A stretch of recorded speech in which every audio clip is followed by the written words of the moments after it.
بھارتی فضائیہ کو ایک اور سبکی کا سامنا۔ دبئی ایئر شو کے دوران بھارت کا جنگی طیارہ گر کر تباہ ہو گیا۔ عالمی سطح پر بھارتی فضائیہ کو ایک اور سبکی کا سامنا۔ دبئی ایئر شو جہاں پر مختلف ممالک کے طیارے موجود ہیں، اس دوران بھارت کا جنگی طیارہ وہاں پر گر کر تباہ ہو گیا۔ گزشتہ چند روز پہلے بھی دیکھا تھا کچھ اس قسم کا واقعہ پیش آیا تھا، جہاں پر بھارتی فضائیہ کا پول پوری دنیا کے سامنے کھل گیا، اور آج اس دبئی ایئر شو کے دوران ایک اور سبکی کا سامنا کرنا پڑا ہے بھارتی فضائیہ کو، جہاں ان کا جنگی طیارہ گر کر تباہ ہو گیا۔ جی ہاں، ہم خبر کے متعلق آپ کو اپڈیٹ کر رہے ہیں۔ بھارتی فضائیہ کو ایک اور سبکی کا سامنا۔ دبئی ایئر شو کے دوران بھارت کا جنگی طیارہ گر کر تباہ ہو گیا ہے۔ بھارتی فضائیہ کو ہزیمت کا سامنا ہے۔ دبئی ایئر شو کے دوران بھارت کا جنگی طیارہ گر کر تباہ ہو گیا ہے۔ اہم خبر جس کے متعلق آپ کو اپڈیٹ کر رہے ہیں، دبئی ایئر شو کے دوران بھارت کا جنگی طیارہ گر کر تباہ ہو گیا ہے۔ عالمی سطح پر بھارتی فضائیہ کو ایک اور سبکی کا سامنا۔ بھارت کا جنگی طیارہ گر کر دبئی ایئر شو میں تباہ ہو گیا ہے، جبکہ عالمی سطح پر بھارتی فضائیہ کو سبکی کا سامنا کرنا پڑ رہا ہے۔ تاحال وجوہات سامنے نہیں آئی ہیں، لیکن ابھی تک کی اطلاعات یہ ہیں کہ بھارتی فضائیہ کو ایک بار پھر سے ہزیمت اٹھانا پڑ رہی ہے۔ دبئی ایئر شو کے دوران بھارت کا جنگی طیارہ گر کر تباہ ہو گیا ہے، اور دبئی ایئر شو اس وقت جاری تھا جب بھارتی جنگی طیارہ گر کر تباہ ہو گیا ہے۔ بھارتی فضائیہ کو ایک بار پھر سے ہزیمت کا سامنا ہے۔ دبئی ایئر شو کے دوران بھارت کا جنگی طیارہ گر کر تباہ ہو گیا ہے۔ بھارتی فضائیہ کو ایک اور سبکی کا سامنا۔ انٹرنیشنلی اس ہزیمت کا سامنا کرنا پڑا ہے بھارتی فضائیہ کو۔ دبئی ایئر شو کے دوران بھارت کا جنگی طیارہ گر کر تباہ ہو گیا ہے۔ بھارتی فضائیہ کو ایک اور سبکی کا سامنا۔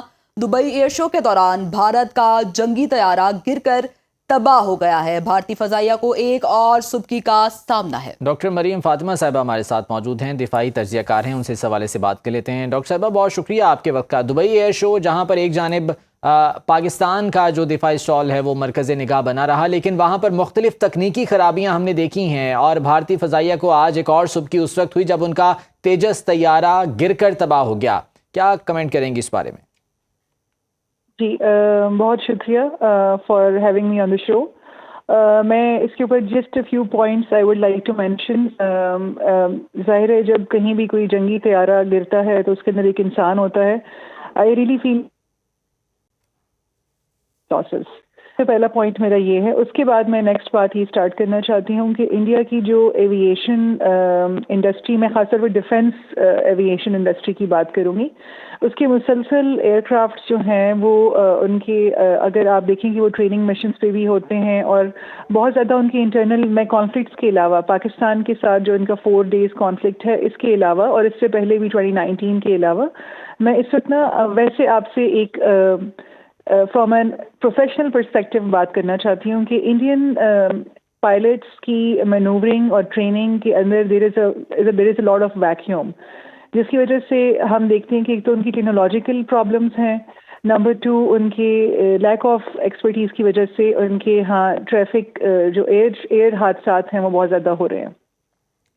تو یہ جو ابھی ڈاکٹر فاطمہ جیسے آپ ہی کہہ رہی ہیں کہ انڈین پائلٹس کی پراپر ٹریننگ نہیں ہوتی ہے، کیونکہ آئے روز ہم اس طرح کا واقعہ سنتے رہتے ہیں۔ اب دبئی ایئر شو کی بھی اگر بات کی جائے، مختلف ممالک یہاں پر موجود تھے، انڈیا نے بھی اس میں اگر اپنا طیارہ موجود کیا ہوا تھا تو پراپر ٹریننگ ہونی چاہیے تھی، لیکن فنی خرابی کا بھی بتایا جا رہا ہے۔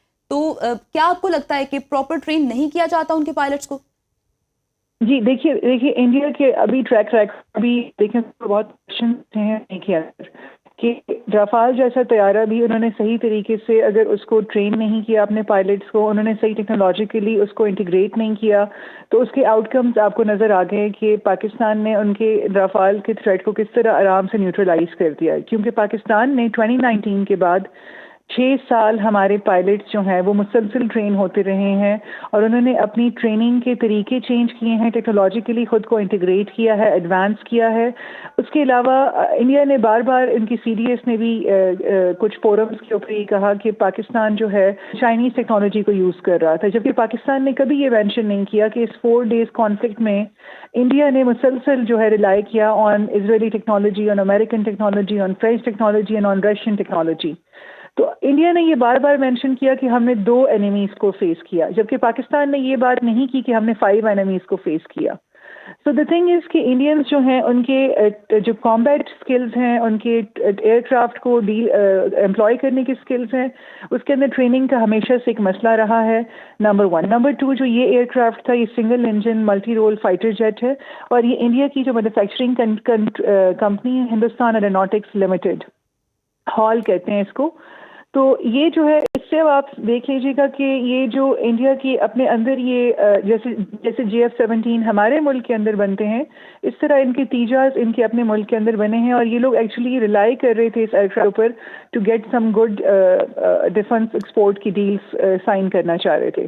تو I really feel bad for the one who lost life in the aircraft, but apart from that, at the operation and tactical perspective, I would not shy away from saying that the Indians are operationally pretty far behind the rest of the countries when it comes to the utilization of technology. And یہ جو display area کے اندر ان کا جہاز گرا ہے، اس کی وجہ بھی یہی ہے کہ وہ لوگ ٹیکنالوجی کو بنا لیتے ہیں، اس کے بعد اس کے اوپر بہت زیادہ اپنی بالی ووڈ موویز کے اندر اور اپنے میڈیا کے اندر بہت ہائپ کریٹ کر دیتے ہیں، اور وہ ٹرین اتنا نہیں کرتے۔ ڈاکٹر صاحب، پہلے ہم نے دیکھا تھا کہ MiG-21 جنہیں فلائنگ کافن کا نام بھی دیا گیا تھا due to high crash rate, اور اس کے بعد رافیل جو کہ فرانس سے لیے گئے تھے، وہ جنگ میں ان کی کیا کارکردگی رہی وہ بھی دنیا کے سامنے تھا۔ اب یہ تیجاز جو کہ ان کی اپنی پروڈکشن ہے، اس کے بعد جو انڈین دفاعی صنعت ہے اس کا ایک کیا امیج پوری دنیا کے سامنے جائے گا؟ دیکھیے، میں آپ کو بتاتی ہوں، انڈیا کا دفاعی صنعت انٹرنلی جو ہے نا، اس کا ویسے بھی اتنا کوئی خاص انہوں نے اس کا امپیکٹ نہیں تھا۔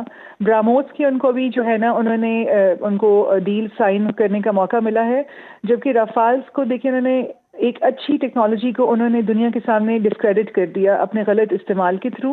اور تیجاز کے بارے میں یہ کوئی اتنی ہائی کریڈیبل ٹیکنالوجی نہیں تھی ان کی، لیکن اگر آپ دیکھیے کہ انڈین میڈیا کو میں آج فالو کر رہی تھی صبح سے، تو جو کل ان کا آئل لیک کا انسیڈنٹ ہوا تھا اس کو وہ کور اپ کرنے کے لیے انہوں نے مسلسل انہوں نے یہ بات پروجیکٹ کی کہ this was actually something that did not happen، اور پاکستان نے ڈس انفارمیشن پھیلائی ہے۔ تو instead of looking at the reasons for the oil leak and also looking for the reasons کہ پرابلم کیا آ رہا ہے ٹیکنالوجی، انہوں نے اس کو جو ہے ایک رن دیا اس چیز کا کہ as if Pakistan was trying to build a case on the oil leak, and ایک مس انفارمیشن اسپریڈ کر رہا ہے پاکستان۔ آپ دیکھیں کہ آج اس کا وی کین سی کہ اس کے ریزلٹس جو ہیں وہ سامنے ہیں کہ جو ٹیکنالوجی ہے اس کے اپنے اندر مسئلہ ہے۔